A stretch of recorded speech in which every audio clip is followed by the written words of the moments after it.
a Google review. Like, it's just not something that is top of mind for architects that we're thinking of. Hey, Growth Techs, that is Bradley Hirdes, the owner of Ordinary Architecture Practice, or OAP, in Houston, Texas, a firm that is focusing on single-family residential and boutique commercial projects in retail and hospitality. And hey there, I am Tyler Suomala, the creator of Growth Tech. Today, we're helping my friend Bradley identify ways to build new relationships and make the most out of his existing network so that he can start building a pipeline of clients today. And if you've ever wondered how attending in-person events can help you find new clients, then you don't want to miss this. But before we begin, a huge thanks to Gelt for sponsoring Season 2. They've made managing my business and personal taxes stress-free, and I highly, highly, highly recommend that you check them out at joingelt.com. Plus, be sure to mention Growth Detect when you schedule a consultation to get 10% off your first year with Gelt. And if this is your first time listening to the Growth Tech podcast, here's the gist. There are somewhere around 30,000 architecture firm owners and leaders in the US today alone, but there's virtually no place for them to chat about the question that fuels their business.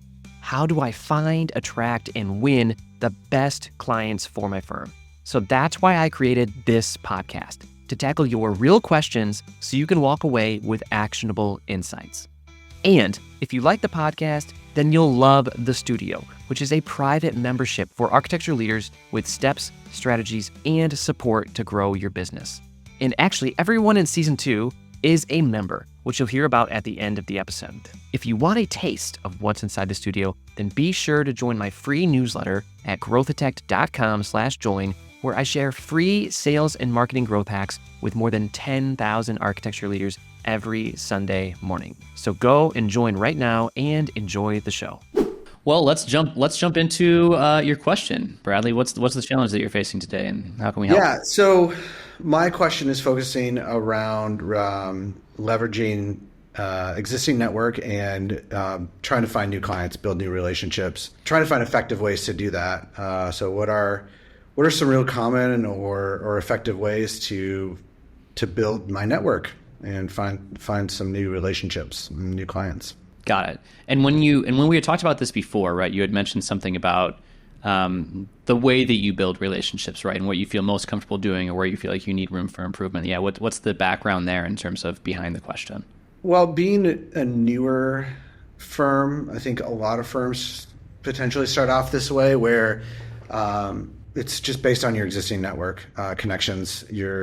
All the work that you're getting is based on network and referrals, which is not uncommon to the way we're starting out. And so trying to expand that and is really kind of the genesis of that. If I have some really great clients, some repeat work from those clients, but there's kind of a limit to how many projects certain clients can do. Unfortunately, yeah, exactly. When you find a good one, when you find a good one, you just want to do work over and over for them again. So is that how most of the projects have come to you so far in the past? Has it been, we're about, you said we're kind of like 2.5 years into it at this point. Has this kind of been like the extension, the natural kind of almost end of your immediate network that we're hitting at the moment? Yeah, it's kind of one way to put it. It's like, do you ever reach the end of the internet or the end of your network? I don't know. We'll talk about different ways to use it for sure. Yeah. But it starts getting weird the deeper you go, right? Yeah. No, clients are willing to refer other prospective clients to me, and that does continue to be a source of revenue. But the way, just doing a lot of work right now, setting up the firm in a way that we can be prepared for growth, and I want to make sure to leverage all the work that we're doing and not just grow kind of one client at a time, but since we're set up to do the work to handle more capacity, to really be able to go out and get those right types of clients, because that's key, right? Finding the right types of clients, not just clients. And so, I don't feel like I've hit the end of my network, but I'm trying to be really proactive at this point. We have work, but it's not going to last forever, and so trying to find the new sources for the right clients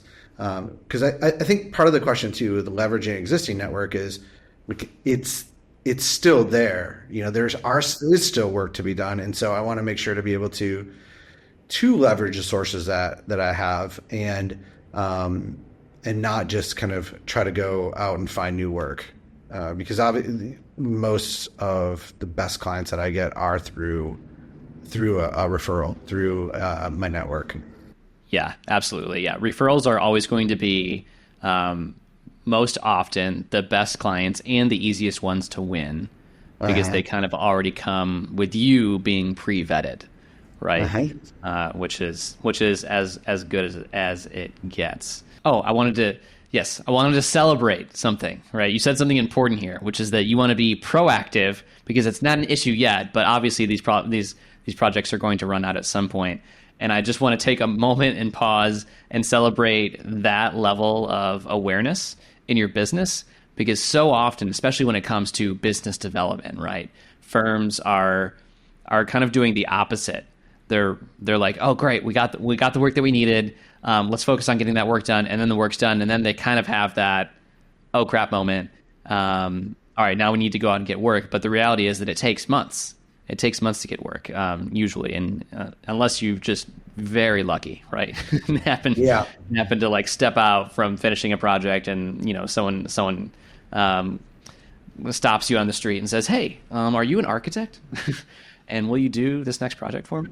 Funny story. Literally had somebody. We're in an office, not really office. It's kind of like a mixed. There's a bunch of variety of different small businesses in our office building. And literally the other day, a woman who happens to be in the building as well walked in, and she goes, "I need an architect." It was a moment, felt like it was like is there anybody a doctor on the plane, Yeah. Probably not quite as consequential as that moment, but still, like, somebody literally walked in the door and said, "Hey, I need an architect." That is awesome. That is one of the benefits, I guess, of being in one of those parks. Yeah, I guess. I guess so. So that moment was also like, this doesn't happen, and I feel like this is a kind of almost a wake up call to say, okay, I really need to start developing new clients, because this is weird and doesn't happen. Yeah. Did she become a client, or is it still in the works? Yeah, it's still in the works. Yeah, that's awesome. But it was pretty funny. It was a very funny moment. Might be a wake up call, actually, to befriend more people in your building. That's a good point. That's a good point. Yeah, that's an easy one to do. Hey, neighbors, just stopping in, say hey, or drop off some. Yeah, I can't tell my landlord that though, because he'll be like, "Hey, stop trying to recruit my tenants as your clients," because then they move out and build their own space. Well, I'd say your tenants are growing so fast already that they're going to need new space anyways. Exactly. Well, so help me understand, what have you tried for developing new relationships up to this point? So I have tried to grow my network, being around the right people that do have large networks, kind of positioning myself in a way that kind of the right person at the right time, or the right person in the right place. I find that there's certain consultants that happen to be better connected than others. There are some builder friends and people I've worked with that I try to just stay in touch with. I think I could be a little more proactive, and that's kind of that's what I'm looking for some guidance for, is the kind of steps to be a little more proactive, other than just calling them up, which probably not a bad idea, but still, just being a little more kind of curated, so to speak, with my approach.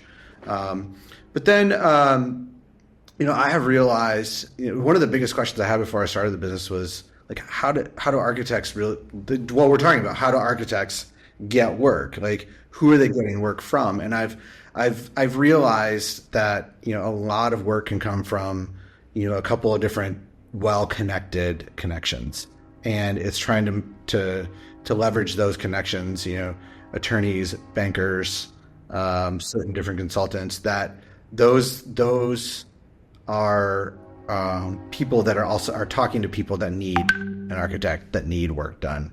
So, that's kind of what I'm doing right now, trying to leverage those connections, but it's not the easiest thing to do, especially when everybody's so busy. Yeah. Well, what's an example of you of you doing that? Because you said kind of like trying to, connect with the right people at the right time. So are you inviting them out to lunch? Are you just sending them an email once a month? Are you going to events where they're at? Like what does that look like? Yeah, it's really more event based. Like I said, it's less, or it's not as proactive right now.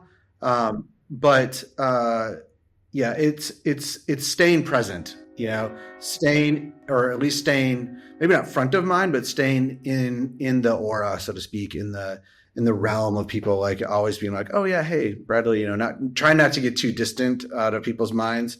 And really just kind of, like I said, being available if there are events that are happening, being willing to go to those events, engage in those events. It might be something I'm not necessarily as interested in, but still, I can go there and talk with people. And because I'm a very relational person, I really enjoy the kind of relational aspect of what I do, and that goes with clients and with kind of these other sources that I'm talking about as well. And so I always enjoy being able to connect with people, and that's, I feel like some of the reason people have been willing to refer to me is because of that connection. Like they can trust that, hey, when I refer somebody to you, I know who they're getting. I know how you operate, what you're going to do, and I can trust you with my connection. Yeah, awesome. Okay, great. And I want to circle back to these events later, because I actually do think that's a really great place to build and find new relationships. And frankly, one of the better ones, especially if you do like local or regional work. I think these events can be really powerful, especially when they're in person, and it's just easy, right? Most of the friction is removed, other than the friction that you feel about like going and approaching someone new or something and making a new connection. But a lot of the friction is removed in terms of like, hey, you don't need to do any targeting or any prospecting. Like if they're here, then they're within that realm for you, right? So they're worth for connected. So I think there's a lot of benefits to those events. But let's talk about your existing network. How have you leveraged that so far to get the work? Yeah, the existing network, I mean, that it kind of falls within what I was just talking about. Being able to, I guess, show up when asked, for events. The one thing I keep wondering about is creating these spaces, because right now I'm not creating these spaces for people to connect with the firm, with me. It's a lot of work to do. There's a lot of benefit that I think could come out of it, but attending, like I said, being plugged in with my existing network, knowing what's going on with them, knowing what's happening, and being willing to show up when asked, or when there's an event, and just getting some face time with people is how I really connect with people right now. I'll check in every once in a while too, just kind of informally, but I feel like there could be more of that. But that, yeah, like I said, that's what I've been wondering about too, is creating these spaces for those connections, and instead of just being somebody that comes to the whatever's going on, but the event. Yeah.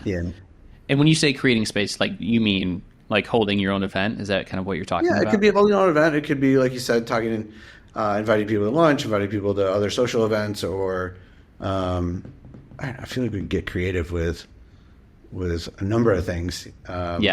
In the small architecture firm world, at least here in Houston, I don't really see that as a popular thing to do, and so I guess there's a missed opportunity here to be able to create those spaces. Be able to invite builders, invite kind of the people that would connect you with other people, because you're not just going to like throw put big flyers event out and be together. like, Yeah. hey, architecture studio is having an open house or something. I mean, you can, but like, how many clients are going to come over that? Maybe a couple, but I don't know.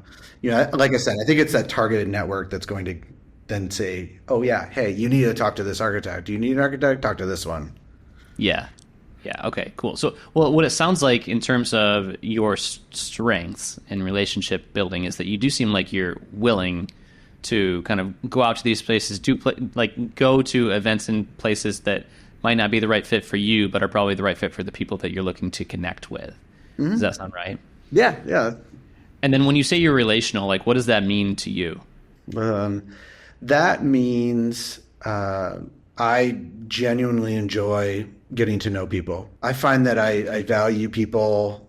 Well, I'm not alone, but in this, but I feel like, it's a little more uncommon to really get to know people in this realm.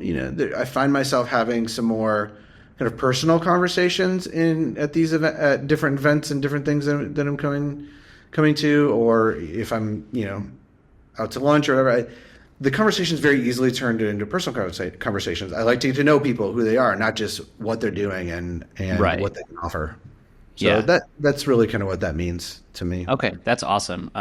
I love that because it makes it, I think, so much easier to win clients when you have that natural inclination. Because, in my opinion, the most important thing, the most important quality that you need to have to kind of successfully drive, let's say, sales cycles and sales conversations is curiosity. And that's what I heard really out of building relationships is like, and I mean like genuine curiosity, not like, pretend curiosity where you're just asking a list of questions, but like genuinely curious about how something works, what's going on in your world, how is that impacting your day-to-day life? How can that be improved? What would it look like if that didn't exist? Just being genuinely curious, I think is such a powerful characteristic. So that's great. It's nice that that's something that you naturally have, and you should definitely like cherish that. Use it, Yeah. maximize that. Like let's squeeze the juice. When it comes to running a successful architecture firm, taxes play a huge role in your financial strategy. Even if you've already filed, being proactive this year can significantly lower your future liabilities. And now that I'm working with Gelt, I finally feel like I have a partner I can trust to handle everything from my business to my personal taxes, and I'm excited to collaborate them for this season of Growth Detect. Think of Gelt as the ultimate CPA for firm owners. Their tech platform provides personalized guidance to help maximize deductions, tax credits, and savings. Plus, their in-house team of expert CPAs offers tailored tax strategies designed to minimize risk and grow your wealth. And when I first onboarded with Gelt, they shared strategies that saved me tens of thousands of dollars. So if you're ready for a premium, proactive strategy to optimize your firm's financial health, you have to check out Gelt. Go to joingelt.com and mention Growth Detect so you get 10% off your first year with Gelt.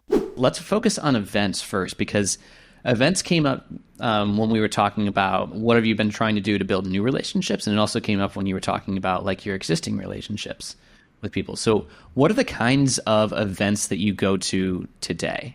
Not a lot of them right now, but some of the ones that I would go to and or I guess participate in are vendor events, or consultant vendor events. So there's a builder and consultant that I work with on a semi-regular basis, whether it's an education event or a social event. Those are things that I like participating in and attend. So it might be centered around sporting event, or which are easy things to entice people to go to or to participate in. When there's something going on, you can easily engage with people at these types of events. Could be a dinner, it could be luncheon, or there's some done some of those before. And charity events are an easy way to participate with and get to know people a little bit better. But those are the things that I have participated in, and that like I said, I think it's less regular, and I have found that those types of events are some of the ones I just listed are do provide a good space for these conversations that do end up or have ended up turning into work for me. Um, and so, engaging more with those or participating more in some of those types of events would probably be a good thing, but got to be able to find them, I guess. Yeah, you have to find the events, I guess. How often is it right now? Is it like a once a quarter thing, or is it? Yeah, I guess so. Yeah, I guess once a quarter. I'm trying to think of the last time I went to, yeah, probably about once a quarter. Okay. I mean, once a quarter actually isn't bad. So because there's so much that can happen like at those events, and there's a lot of opportunity to like build out that network in there. And so there was another word that I heard you drop a few different times, like when you were talking about things that you've tried in the past or what you've been doing up to this point, and that was informally, right? Like you've kind of been doing things like a little informally, like sometimes you'll touch base, or when someone comes top of mind, you'll reach out to them. And so I think if there's going to be a big shift that I'm going to kind of direct all of this like strategy toward, it's going to be taking what you see as being informal and formalizing it, right? And so one of the easiest ways to do that right now, and I don't know if you already have this in place, is have some kind of database of all of your connections in one place. Does that exist today? Yeah, it does. Not in any sort of targeted method, but yeah, lists of contacts and database exists in my system. But Yeah. are you thinking like another particular database that might be more targeted for certain things? No, I'm just thinking of, it's really like a CRM, right? I'm asking like, hey, Yeah, do you have a right. CRM where you're tracking these different things? But what's important, I think, in that is that you're keeping track of when was the last time you reached out to someone, like a notes section of, hey, what was that conversation about? And then another column that's when will I reach out to them again? And what's that conversation going to be? Yeah, that doesn't happen right now. Yeah. And so we want to formalize it. Yeah. These conversations are what it's going to turn into it, because I think what you'll be surprised by, right? It sounds like the building of these relationships that you're talking about, like you said, they have actually turned into fruitful like partnerships that have brought in other work to you. And so we should double down on that. We should triple down on that. And the best way to do that is just to bring some organization to it, right? Because I think what you'll quickly realize is like, wow, if I just reach out to these people instead of like once or twice a year, if I start doing that once every couple of months instead, I stay top of mind a little bit more. And that's not hard to do, whether that's an email or a phone call or you setting aside one day every single quarter where you're calling through like the list to say, hey, how are you doing? No, just checking in, seeing how things are going. Right, like just formalizing that in some way, I think can have a massive impact in doing that main thing that you're wanting to do, which is kind of like staying top of mind, staying within the conversation, being there when someone needs you. So I would encourage you, like, one, formalize that. So the database that you have, create these different categories for when was the last time I spoke to them, what are some notes about the conversation that we're having, and when do I plan to reach out to them again? And then even if you have to, whatever's more comfortable for you, right? Is it to block out a day or two every quarter where you're reaching out to all these people at once? Or is it maybe, hey, I want to do 10 a week, right? And so, I'm going to set aside an hour every single week to do that, to do that outreach and kind of reconnect with these people, whether that's leaving them a voicemail or meeting one of them for lunch or something like that. I would encourage you to do that, because formalizing it will help you squeeze the most juice out of those relationships that you have. Yeah. No, that makes a lot of sense.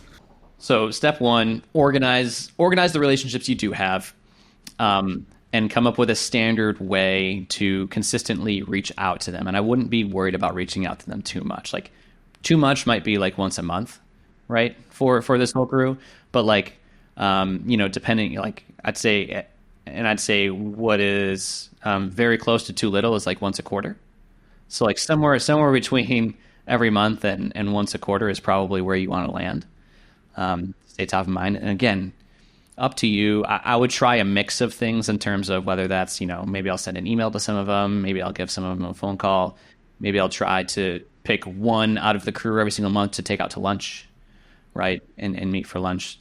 So mix it up and kind of see, and maybe reserve the lunch ones, obviously, for kind of like your top priority ones, right? That you feel like can be the most beneficial. So I think that's one thing. And then the other thing to formalize then are these events that you're going to, right? And so I'm assuming right now, right, you're going to these events, and it's a little bit of a mix of like, I'm going because I know like people here, like this has the potential to expand my network, but there's not necessarily a goal that you're going into the event with. Is that true? Yeah, I would say so. As far as like, okay, I need to walk out of here with X number of contacts or X number of leads or something like that. Yeah, no, it's not that formalized. Yeah. And you already you already know where I'm going with it. Yeah. Like formalizing these events too, not to take the fun out of it. Like it's not like a lock yourself into the room until you've done this, but maybe whenever you go to these events, right, you're picking out 10 business cards that you have in your pocket, and your goal, right, is to meet 10 new people and hand out that business card and make sure that you get their information as well, so that after that event's over, right, the next day, you're also sending out messages and emails to those 10 people that you just met to say, hey, really enjoyed our conversation. Please let me know if you need anything. Would love to touch base again in a couple of months or something like that. Yeah. Right. So we're taking the relational like qualities that you already have and just like kind of systematizing it a little bit. Perfect. Yeah. That makes a lot of sense. And then when you think about I like your idea of like creating space for this, right? Do you know who Nick Gray is? I want to say he's in Texas, but I could be wrong. I don't know. Okay, so Nick Gray is the author. He's not related to architecture at all, but he's a really interesting person. So he is the author of the 2-Hour Cocktail Party. Have you ever heard of this book? Nice. No. Okay. So it might be worth checking out. Add it to my list. If you like this relational kind of approach to things. But he's super fascinating because he kind of came up in the tech era, right? And he basically came up with this. He became well known as hosting like the best parties in like San Francisco or in Austin with the tech people. And the reason that it got traction was because it was kind of weird.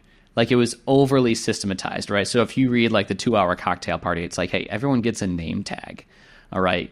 And then at the beginning, like you as the host, you need to be moving people around. You have one primary guest that you're really focused on, and you're making sure that they're entertained the entire time. So you're moving them from one group to the next.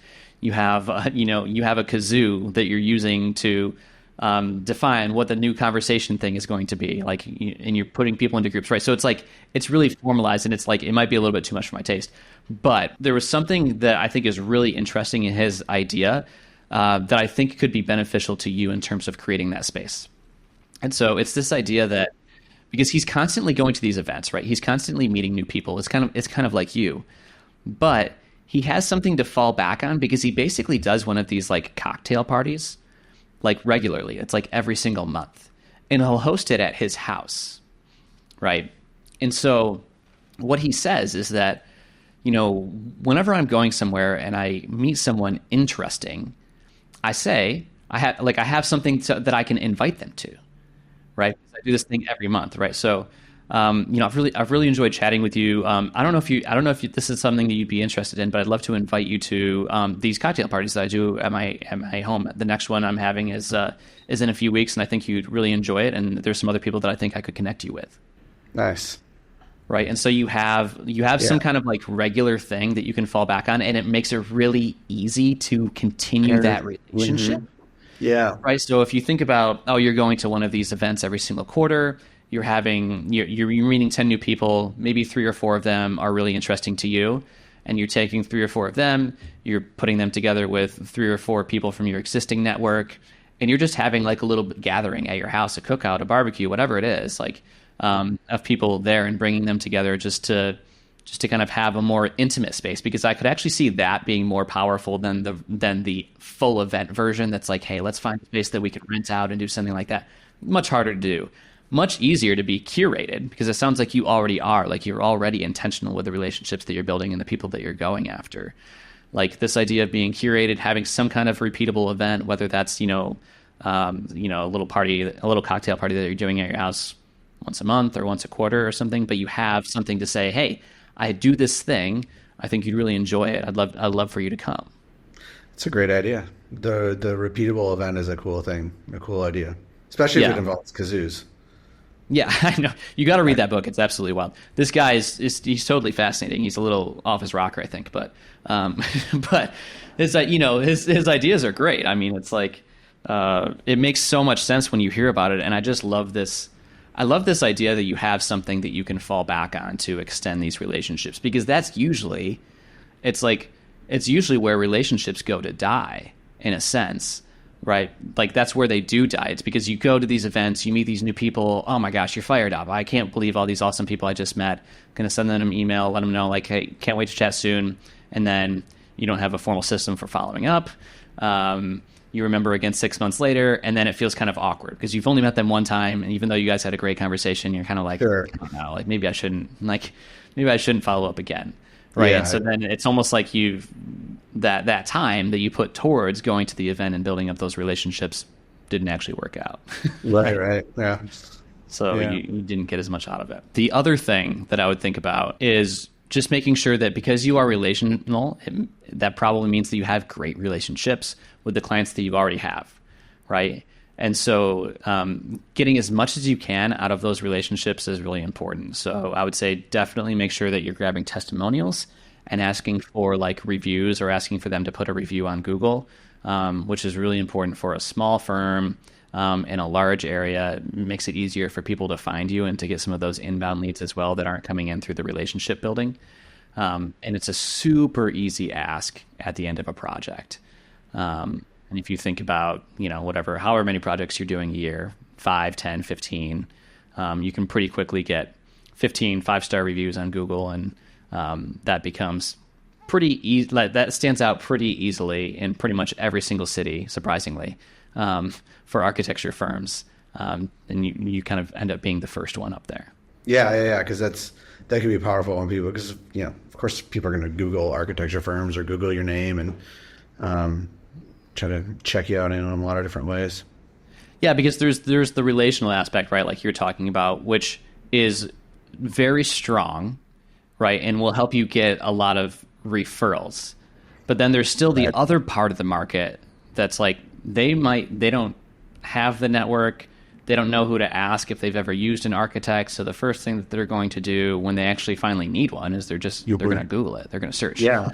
Right. And if you can be there, exactly. Those are also relatively easy ones to do too, because who's going to, like, if someone's Googling for architect near me, they're probably looking for a project. Yeah. That strategy, I can see would work really well in Houston too. Houston is a very large city. It's there's new people coming in all of the time. A lot of people moving in that are not from the area, and so not already having that connection, not knowing where to turn. They might ask somebody at work or something like that, but other than that, they're looking on the website, looking on maybe an AIA website, or just Googling like you said, architects near me. Yeah, it's a melting pot, right? Charlotte's kind of the same way where I'm at. It's like no one, like you. I think I've met 2 people since I moved here that are actually originally from Charlotte. Like no one grew up here and stayed here, or everyone has kind of moved in. And so if Houston's the same way, then that's another strong point in terms of building up those reviews, gathering those testimonials, so that you also are the kind of de facto result when people do search for it in your area. Mm-hmm. There are a lot of architects in Houston too. A lot of architects, yes. But I bet if you search it, I mean, I'm tempted to do it right now, but I remember when I originally had put together kind of a growth hack around this, I'd searched New York City, and there was, I think the firm that was at the top had like a bunch of reviews. Like there was essentially one firm that you could tell had focused on it, and they had like maybe 30 or 40 reviews. And then, I kid you not, there was just a drop off. Like no other firm had really done it, even in New York City. So I'd be interested to see if it's different in Houston too. But it's in my opinion, it's the true definition of a growth hack because it's so easy to immediately get to the top of the search engine because the competition is so low. Yeah. It's maybe an understatement to say that is one of the last things that architects will focus on. Last thing that I think about. Absolutely. A Google review. No, very, very few architects are going to be like, I need to get 50 Google reviews up there. So I mean, like, it's just not something that is top of mind for architects that we're thinking of. That's right, yeah. But when you put yourself in the position of the people that are actually looking for the architects, I have this it's like this conversation around triggers, right? And by trigger, I mean, what's the thing that happens right before someone hires an architect, right? So, and that's where I go to build those relationships. You're already doing it, right? So real estate agents, right? Someone buys a piece of land. Someone's going to Google for an architect near me. And if you basically prioritize your business development around those triggers, then you're maximizing your effort, right? Because you're getting them right before they would need an architect anyways. And you're kind of in that, what you were saying earlier, right place, right time. Yeah, for sure. So you want to maximize your surface area for right place, right time. And absolutely. No, that's good. Any more questions around that? I don't think so. I think I got enough work to do now. Yeah, cool. So so the main thing is, right, hey, let's take what you're calling informal. Let's formalize those relationships that you're building so you have a database to fall back on, right? So that's thing one. And then thing two is that when you're going to these events, you're going in with a goal. And that's up to you what that goal is, whether it's, hey, I'm going to meet 5 people, 5 new people, I'm going to meet 10 new people and hand out my business card, making sure that you're getting their information and also then following up with them. And then creating some kind of repeatable, intimate event that you can do on a relatively regular basis to invite these awesome people to that you're meeting and continue those relationships and nurturing them. And I would be shocked if in 6 to 12 months you don't have the majority of your work coming from that. Mm-hmm. Sweet. Well, Bradley, thank you. I know that you're a member of the studio, a little bit newer, right? You were one of the original members, and then you popped in like 3 weeks late and totally confused me, as I recall. But what would you say to other architecture leaders that are considering joining the studio, and what your experience has been so far? I think the benefit of the studio, several different benefits of the studio. Speaking of holding space, like there's this space to be able to engage with other architects who are interested in pursuing the same types of, as you aptly say, growth hacks. Whether it be for marketing or social media or any number of things that are kind of like formally for the studio, but it provides a space for sounding board. I mean, I have these conversations all the time with other architects that are friends of mine, but it's just us. I mean, this kind of broadens that scope. There's only so many small firm owners that you can talk to about the contracts, especially if it's in this or marketing or whatever the topic is in your area. It's a great space to be able to broaden your scope and broaden your perspective. So I think it's a really big benefit of the studio to provide that space for those connections and those conversations. Awesome. Well, I appreciate that, and I appreciate you, and I appreciate you being a participant in the studio and sharing so much of your experience and your knowledge as well. Yeah, for sure. Thanks, Tyler. Awesome. Thanks, Bradley. All right. Thank you so much for being a growth architect and listening in on this actionable episode. Be sure to subscribe so you can continue to learn exactly how to overcome the business challenges that every architect faces. And if you want a taste of what's inside the studio, then go to growthdetect.com/join to subscribe to the Growth Detect newsletter read by more than 10,000 architecture leaders every Sunday morning. I'll see you in the next episode.